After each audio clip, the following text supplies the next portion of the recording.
¿Cómo están? Ahora continuando con la recopilación de Marcos capítulo 14. em, Antes de empezar vamos a orar para que sea nuestro Padre quien nos guíe en este aprendizaje y en esta lectura. Y como siempre les digo, por favor, si tienen algunas preguntas, si algo no les parece bien, si tienen dudas, si o algo les gustó y quieran marcarlo, háganlo. Recuerden que esto es para todos, es para que todos aprendamos. También si ustedes quieren postear cosas y poner cosas, háganlos. Esto es para que todos crezcamos espiritualmente. Bueno, vamos a orar para que sea nuestro Padre quien nos guíe en esta lectura. Si gustan acompañarme, por favor. Gracias, Padre Celestial, por este día. Gracias por tus bendiciones y por tu amor. Te pedimos, Padre, que nos perdones por nuestros tropiezos, por nuestros pecados. Ayúdanos a ser mejores cristianos, mejores seres humanos, Padre. Pero necesitamos de ti, porque nosotros solos no podemos hacerlo, como tú lo dijiste. El espíritu desea, pero la carne es débil. Así que guíanos y danos fuerzas, Padre, para poder hacer tu voluntad y no la nuestra. Y te pedimos también el día de hoy que nos guíes en esta lectura, en este aprendizaje. Envía tu Espíritu Santo sobre nosotros para que sea Él que nos ayude a entender y a ver las cosas con más claridad. Y te pedimos todo esto en el nombre de Cristo Jesús, tu Hijo amado. Amén. Muy bien, amigos. En este capítulo Jesús nos habla acerca de la Pascua que ya estaba empezando, ¿verdad? La Pascua comenzaba 2 días más tarde y la tradicional cena era comer panes sin levadura. Ellos comían panes sin levadura y también comían hierbas amargas. ¿Qué se festejaba en la Pascua en ese tiempo? En ese tiempo la Pascua festejaba la salida de los israelitas de la esclavitud de Egipto hacia la ayuda de Dios, ¿verdad? Cuando Dios los ayudó, los rescató de los egipcios, del momento tan difícil que estaban ellos viviendo, de la esclavitud en la que tenían, y Dios los rescató y los llevó luego a la tierra prometida, ¿verdad? Entonces, eso es la Pascua, era el recordar de eso, por eso comían también hierbas amargas, para recordar esos momentos difíciles que pasaron y no olvidarse, porque muchas veces nosotros los seres humanos nos olvidamos con mucha facilidad las cosas buenas, las cosas positivas. Entonces era una forma de cada año recordar lo que Dios había hecho por ellos, por los israelitas, por los judíos. Muy bien. Eh, Después de eso, eh, Jesús se fue a la casa de Simón el leproso y durante la cena una mujer se le acercó con un bello frasco de perfume de muy costoso, quebró la tapa y lo derramó en su cabeza. Muchas personas dijeron, ¡ay, qué estás haciendo! ¿No? Insensata, estás derramando eso, un perfume tan caro que podíamos darle a la gente que más necesita, ¿verdad? Obviamente, si pensamos como seres de este mundo, pensaríamos exactamente lo mismo. Pero Jesús les dijo, no, déjenla, porque con eso ella está preparando a Jesús para su muerte, ¿verdad? Porque sabían que ya se venía. Obviamente la chica no sabía eso, pero tenía que suceder así. Estaba escrito que tenía que pasar eso. Y así fue. Entonces la chica derramó ese perfume a Jesús para prepararlo a la muerte. Luego de eso, Judas Iscariote, uno de los discípulos, fue donde los principales sacerdotes a negociar la entrega de Jesús. Cuando los principales sacerdotes se enteraron el propósito de su visita, se llenaron de alegría y le prometieron dinero.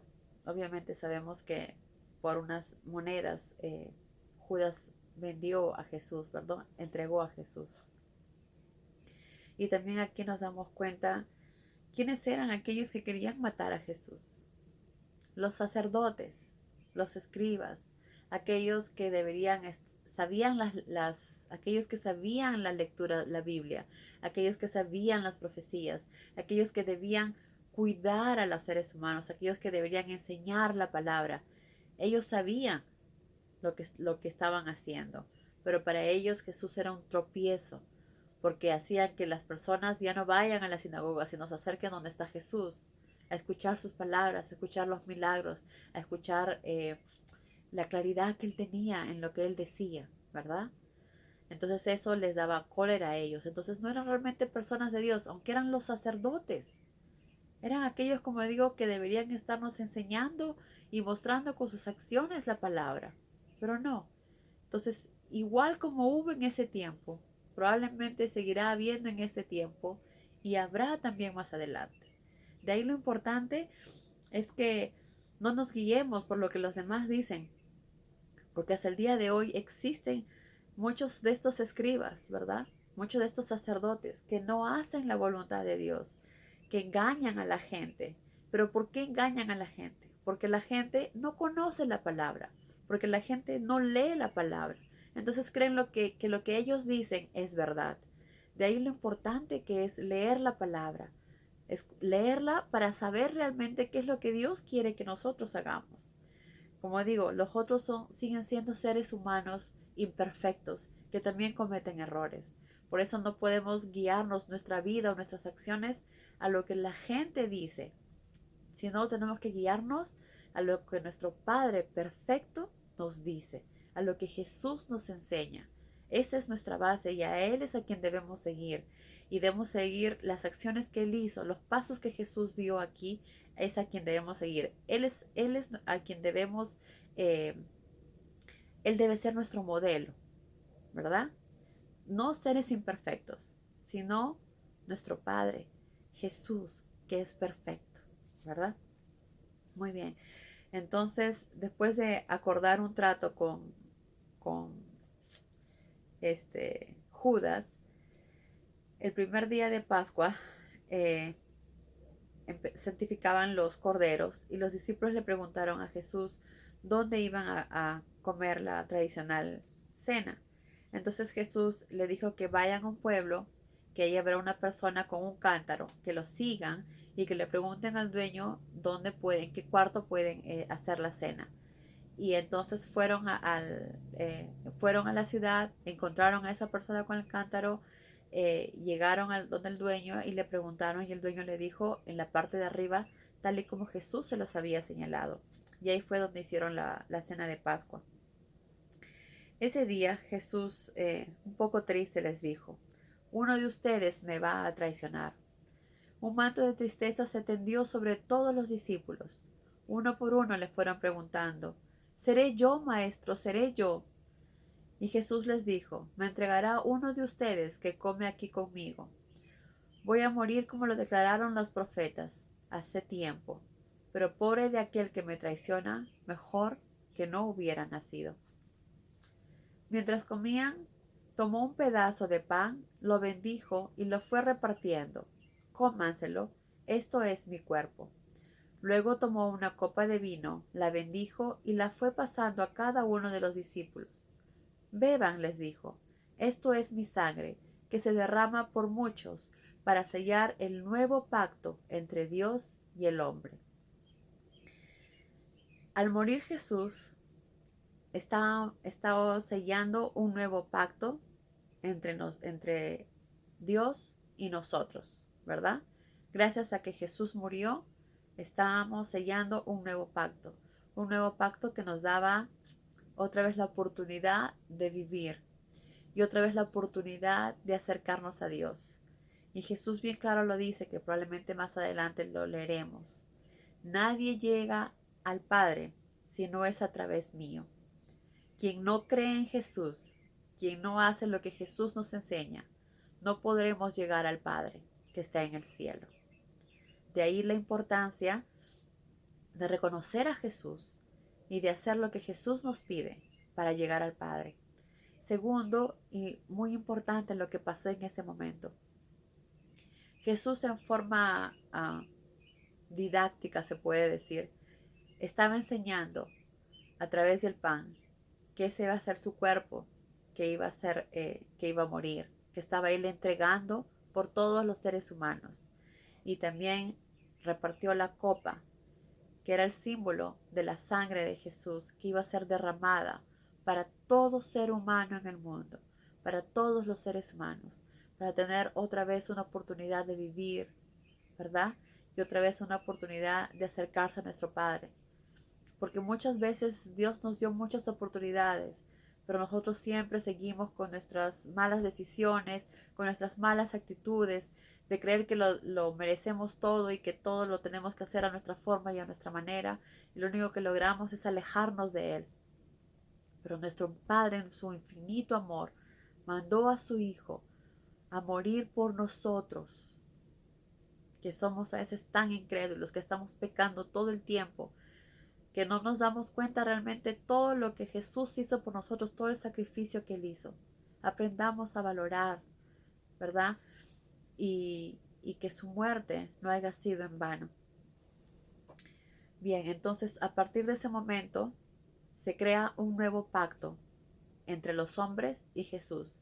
Desde ahí ya no se recuerda la salida de los israelitas de Egipto, sino ahora el nuevo pacto es la muerte del Cordero por todo el mundo.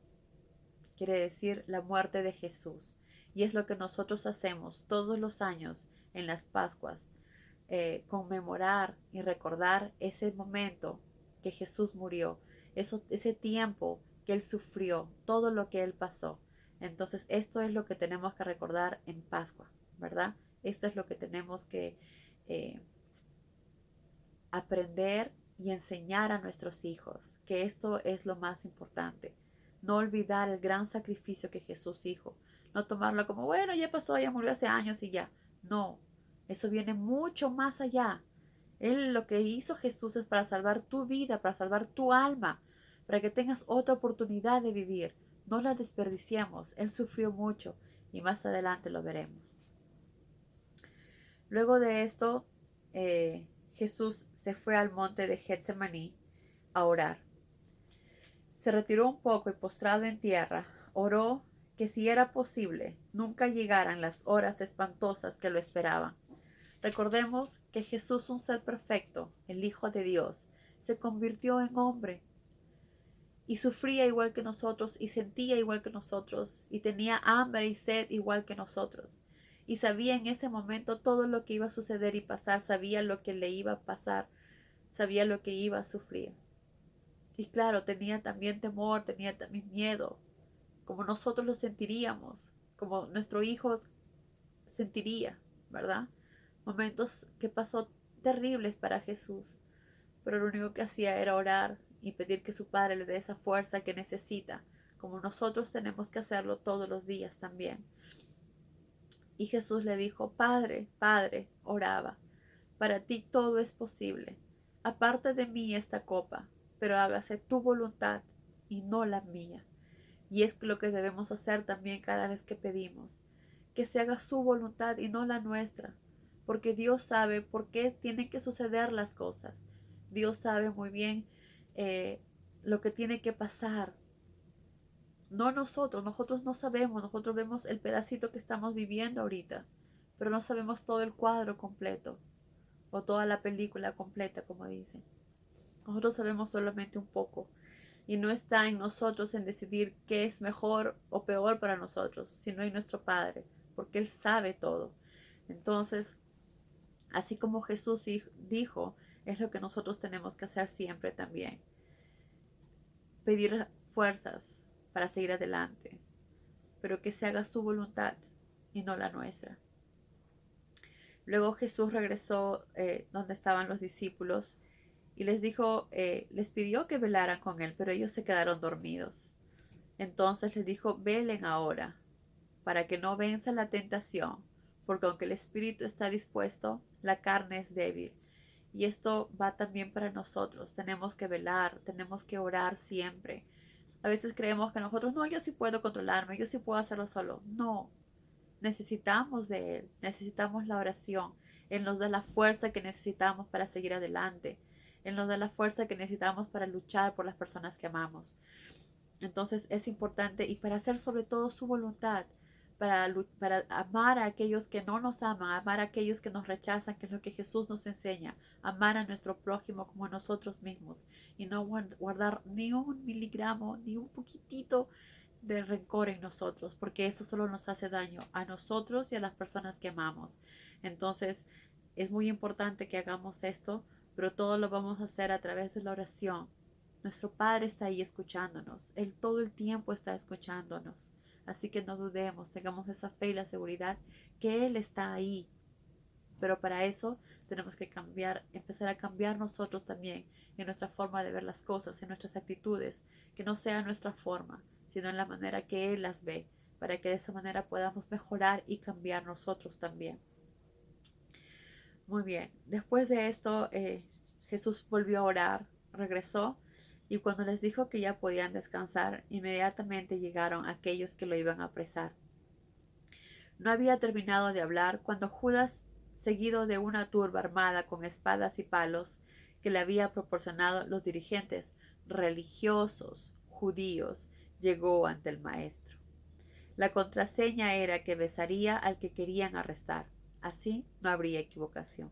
Y fue exactamente lo que pasó. Al llegar se acercó a Jesús. Maestro, le dijo Judas, con mucho cariño, y lo besó. La turba inmediatamente se fue contra Jesús, lo arrestaron y lo llevaron a la casa del sacerdote. En el concilio judío supremo en pleno estaban todos, judíos, sacerdotes, escribas, tratando de encontrar la manera de matar a Jesús, pero no hallaban nada. Aunque muchos testigos falsos se presentaron pero se contradecían entre ellos. Finalmente muchos hombres afirmaron: lo oímos decir que destruía el templo hecho con manos humanas y que en 3 días lo reedificaría. Aunque ni aun así concordaba en todo, el sumo sacerdote se puso de pie en medio y dijo a Jesús: ¿te niegas a responder a esta acusación? ¿Tienes algo que decir? Y Jesús no respondió nada. ¿Eres el Mesías, el Hijo de Dios? Lo soy, le respondió Jesús, y me verán sentado en las nubes del cielo, y me verán sentado a la derecha de Dios, y regresando a la tierra en las nubes del cielo. ¿Para qué necesitamos más testigos?, dijo el sumo sacerdote rasgándose la ropa. Ya oyeron su blasfemia. ¿Cuál es el veredicto? Unánimemente dijeron la muerte. Luego comenzaron a golpear a Jesús, tapándole los ojos. Le decían: a ver, ¿quién fue quien te pegó? ¿Quién fue que te golpeó? Luego Pedro permaneció en el patio y una de las criadas del sumo sacerdote lo vio que se estaba calentando en el fuego. Luego se detuvo y le dijo: tú eres uno de los que andaban con Jesús el Nazareno. Pedro dijo: no sé de qué hablas, dijo Pedro, y se acercó hacia la salida. En aquel mismo instante un gallo cantó. La criada, al verlo detenerse ahí, comenzó a decirle a todo el mundo: aquel es un discípulo de Jesús, aquel hombre. Pero lo negó otra vez. No mucho después, los que estaban junto al fuego le dijeron: tú también eres uno de ellos, porque tienes acento galileo. Pero Pedro, entre maldiciones y juramentos, afirmó: ni siquiera conozco a ese hombre. Inmediatamente el gallo cantó por segunda vez. En ese momento, Pedro se acordó, como una ráfaga que pasa por la cabeza, lo que Jesús le había dicho: antes que el gallo cante 2 veces, me negarás 3 veces. Y rompió a llorar. Me imagino lo difícil que debe haber sido también para Pedro decir primero que iba a estar siempre al lado de Jesús y luego negarlo 3 veces, ¿verdad? Era algo que no quería, pero la carne fue más fuerte que su espíritu y las ganas de servir. Que esto nos sirva también a nosotros, que esto no nos pase, que no pase lo que le pasó a Pedro, que actuó humanamente, pero no debemos hacerlo. Debemos ser fuertes hasta el final, que es lo que Jesús nos pide. Seamos fuertes al final para que podamos tener la recompensa. Luchemos cada día, como les digo, enfoquémonos en hoy, en ser mejores seres humanos, en servir al que necesita, en sacar todo lo positivo de los seres humanos y no fijarnos en las cosas negativas. Seguir leyendo su palabra para que sea nuestro Padre quien nos guíe diariamente y que sea Jesús nuestro ejemplo y modelo a seguir. No seres humanos imperfectos como nosotros, sino solo Él, y hacer su voluntad. Bueno, amigos, gracias por estar ahí, gracias por escucharme. y que tengan un maravilloso día lleno de muchas bendiciones. Adiós.